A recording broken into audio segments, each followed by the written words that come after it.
to die for the salam of Rasulullah sallallahu alaihi wasallam was the mansha, was the trait of the people of Iman. If difficulty comes in our lives, then whether we hear the salam directly or it comes indirectly, or whether we hear it through Quran, we have to understand we are created for another world. It was a few days ago, there was a Jamaat in Azadwal. One of the Karguzaris that were mentioned it was a pedal Jamaat in Pakistan. And because of the difficulties they were going through, not in Pakistan most likely, in the Sindh area, where there's a lot of jahalat, a lot of animosity, a lot of opposition to the work of tabligh. So an Arab Jamaat was also sent for them to look after the Jamaat, for the Jamaat to give them courage.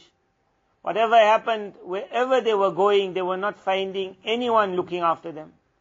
The Amir of the Jamaat now became tired, frustrated, especially when he was unable to look after the Arabs.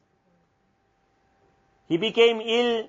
That night he felt his fever is rising too high. He made an intention that tomorrow he will call the Jamaat.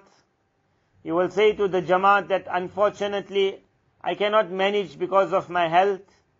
I want you all to appoint a new Amir, and you all will carry on until you all reach back to the Markaz, and there you can explain to them that because of ill health I had to return home. He made his decision.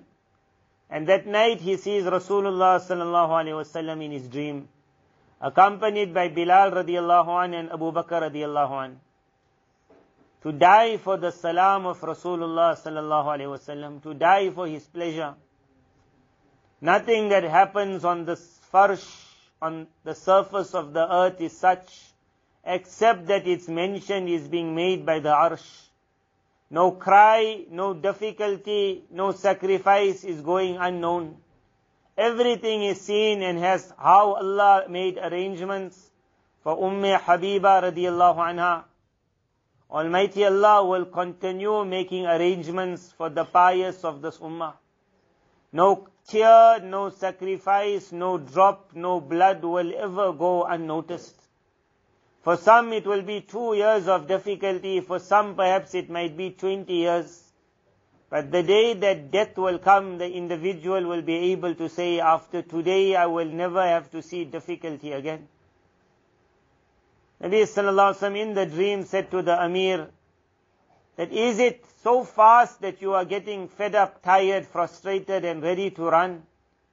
He says, how is it that you forgot the sacrifices that I had to go through, especially at Taif?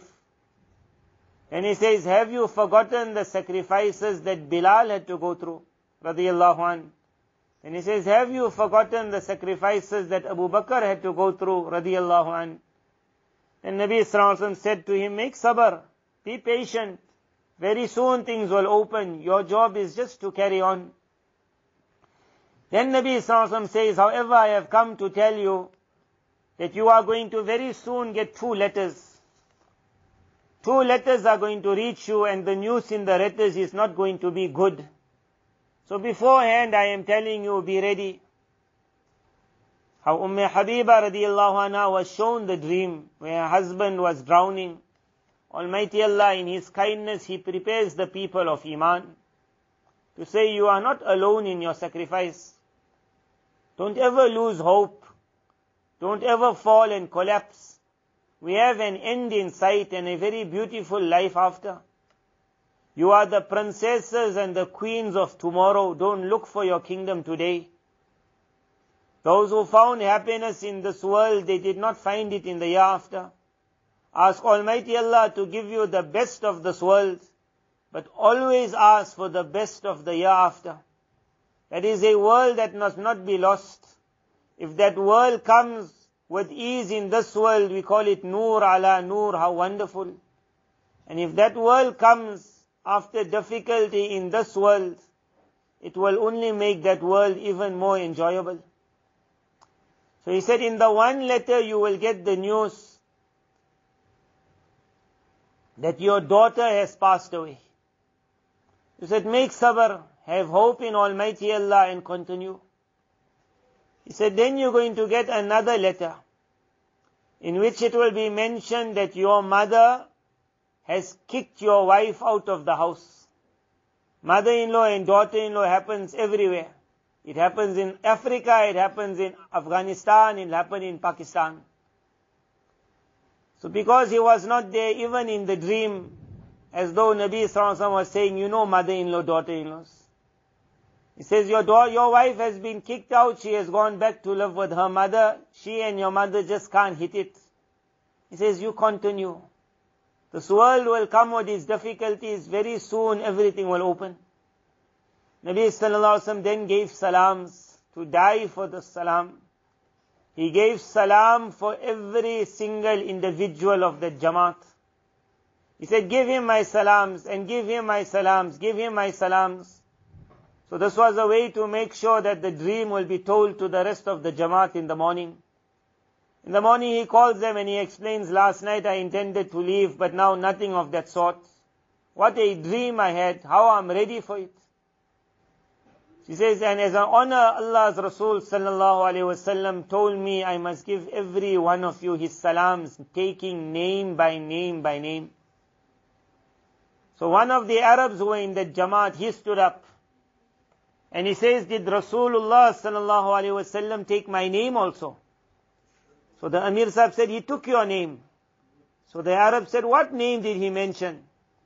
Because the Arabs, their name is such like how the father's name is also part of their name. Muhammad bin Abdullah. So they will have Muhammad, then they don't write bin, they just say Muhammad, Abdullah, and sometimes they put one other name. So many times when they come, they got 3 names. When they come to the markaz, the person at the markaz who's writing the name says, you know, your 3 names, you keep that to yourself. On our card, I don't have so much space. I will only write 1 name. He says, that's how it is, and that's how everyone knows me, by this 1 name. So he asked, what name did Rasulullah sallallahu alaihi wasallam mention of mine? And the Amir then mentioned his full name.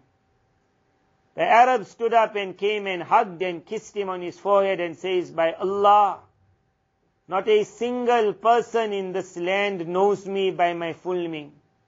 From the time I have come, I am known by this 1 name. He says, this Allah's qasam is a true dream. Allah's qasam is a true dream. To die for the salam of Rasulullah sallallahu alaihi wasallam. Everyone in the Jamaat said, we will continue on our way. Whatever difficulties will come, difficulties will one day be lifted. We have come in this world to sacrifice, not to live it up. If ease comes together, then it is called nur ala nur, happiness upon happiness. If difficulties have to be seen on the path, then remember there was a woman who heard her child was cut into pieces while alive.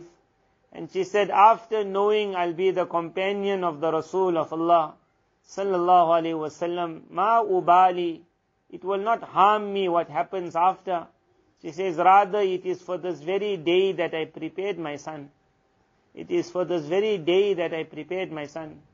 If difficulties have to come on this path, then remember the lessons of Ramala bint Abi Sufyan, Habiba, radiyallahu anha, the mother of this ummah, the wife of Rasulullah sallallahu alaihi wasallam. She sacrificed her kingdom. And after that sacrifice, she had to see further imtihanat.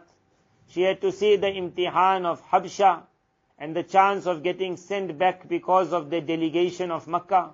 Then she had to see her husband becoming Christian. She was left alone to look after her daughter. She was given the choice, go back to Makkah Mukarramah. Where are you going to go back? When she saw that I don't think any more imtihans can come, now I am already finished, she was going to see imtihan after imtihan. But Almighty Allah is the one who is looking at it all. And Allah Tabarak Ta'ala is the one who rewards. For some, they were rewarded to enter in the ziwaj, in the marriage of Rasulullah sallallahu alaihi wasallam in this world. For some, they were given the chance to become the wife of Rasulullah sallallahu alaihi wasallam in the year after. And for some, they are given the honor to be the companion of Rasulullah sallallahu alaihi wasallam. Whatever honor Allah Tabarak Ta'ala is giving, it is indeed something to be grabbed. This world is too short to die for. This world is too short to fight for. This world is too short to argue for. May Allah Tabarak Ta'ala allow us to be inspired by the unique women of Islam as they pledged to the Rasul of Allah Sallallahu Alaihi Wasallam. They and their children lived up to their pledge. They gave their lives, they gave their families, they gave their blood, they gave their wealth. They saw difficulty and they smiled. They died while smiling. May Allah Tabarak Ta'ala inspire all through their barakah, through their blessings. Wa akhiru da'wana anil hamdulillahi rabbil alameen.